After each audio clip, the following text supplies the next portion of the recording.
Hello everyone, జుట్టు పెరగడానికి మా మదర్ ఆయిల్ ఏ విధంగా ప్రిపేర్ చేస్తారో చూసేద్దాం రండి.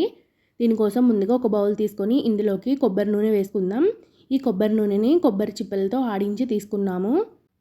ఆయిల్ వేసుకున్న తర్వాత ఇందులో శుభ్రంగా తుడిచిపెట్టుకున్న మందార ఆకులు, మందార పువ్వులు, బ్రింగ్రాజ్ ఆకులు, కొద్దిగా కరివేపాకు వేసుకుని వీటన్నింటినీ ఒకసారి కలిసేలాగా బాగా కలుపుకుందాం.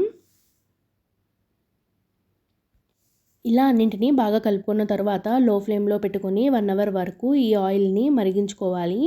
ఇందులో మనం వేసుకున్న ఆకులు అలానే పువ్వులు మొత్తం కలర్ చేంజ్ అయ్యేంత వరకు మరిగించుకోవాలి. ఇప్పుడు ఒకసారి కలుపుకుని ఆయిల్ మనకి ఏ కలర్లో వచ్చిందో చూసేద్దాం. మనకి ఆయిల్ అయితే మంచి గ్రీన్ కలర్లోకి వస్తుంది. ఇప్పుడు స్టవ్ ఆఫ్ చేసుకుని ఈ ఆయిల్ చల్లారిన తర్వాత ఫిల్టర్ చేసుకుందాం. ఆయిల్ పూర్తిగా చల్లారిపోయింది. ఇప్పుడు స్ట్రైనర్తో ఆయిల్ మొత్తంని స్ట్రెయిన్ చేసుకుందాం. ఫైనల్గా ఆయిల్ అయితే రెడీ అయిపోయింది. ఫ్రెండ్స్, చూశారు కదా, ఈ వీడియో మీకు నచ్చినట్లయితే ఒక లైక్ చేయండి. అలాగే ఛానల్ ఎవరైనా ఫస్ట్ టైం చూస్తుంటే సబ్స్క్రైబ్ కూడా చేసుకోండి. Thanks for watching. Thank you.